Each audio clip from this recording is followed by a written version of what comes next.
wabarakatuh. Perkenalkan, nama saya Latifatul Nisa. Saya mahasiswi dari program Studi S1 Manajemen Fakultas Ekonomi Universitas Islam Sultan Agung.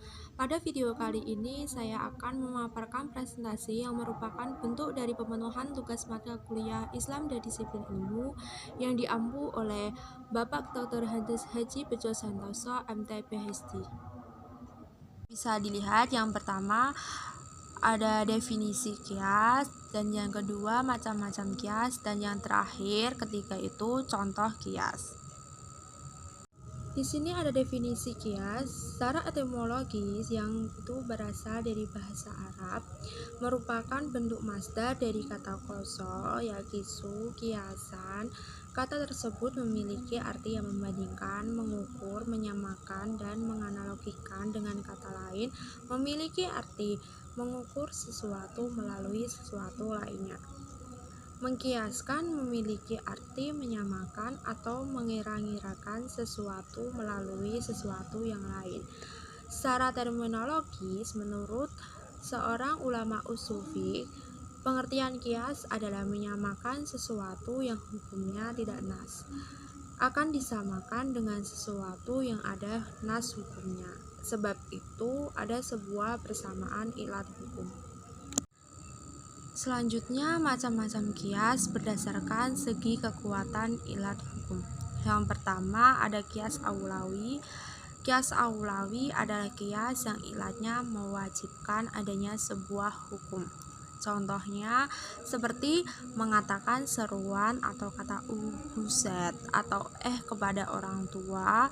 Tidak hanya itu, kata-kata lainnya yang kurang pantas maka hukumnya adalah haram. Yang kedua ada kias musawi, adalah kias yang ilatnya mewajibkan adanya suatu hukum yang sama di antara hukum yang ada pada asal serta hukum yang ada di furu atau cabang. Contohnya seperti haram hukumnya memakan harta anak yatim, sesuai dengan firman Allah yang ada di dalam Quran surat An-Nisa ayat 10. Yang artinya sesungguhnya orang-orang yang memakan harta anak yatim secara zalim, sebenarnya mereka itu menelan api dalam perutnya, dan mereka akan masuk ke dalam api yang menyala-nyala, yaitu neraka.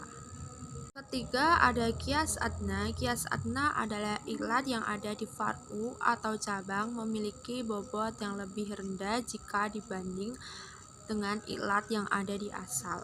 Contohnya adanya kandungan yang membuat mabuk di dalam minuman keras seperti bir, lebih rendah dari sifat yang membuat mabuk di dalam kandungan minuman keras khamr yang diharamkan di dalam Al-Quran. Yang selanjutnya berdasarkan segi kejelasan ilat hukum. Yang pertama, kias jali adalah kias yang ilatnya ditegaskan oleh nas secara bersama dengan penetapan hukum asal, atau ilatnya ditegaskan tidak ditegaskan oleh nas, tetapi bisa dipastikan bahwa tidak ada sebuah pengaruh dari perbedaan di antara asar dan furu.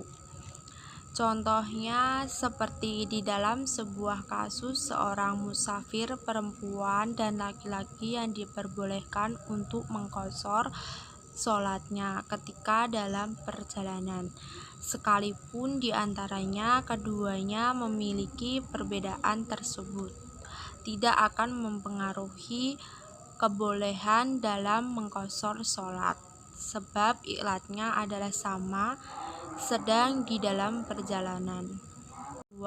Kias kafi adalah kias yang ilatnya tidak disebutkan di dalam nas.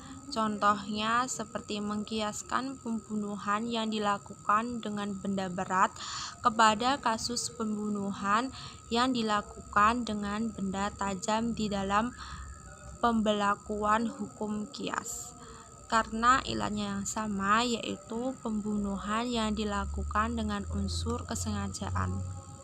Terakhir ada contoh kias. Yang pertama, narkotika tidak disebutkan dalam Al-Quran dan Al-Hadis. Selain itu, belum ada di zaman Nabi Muhammad SAW.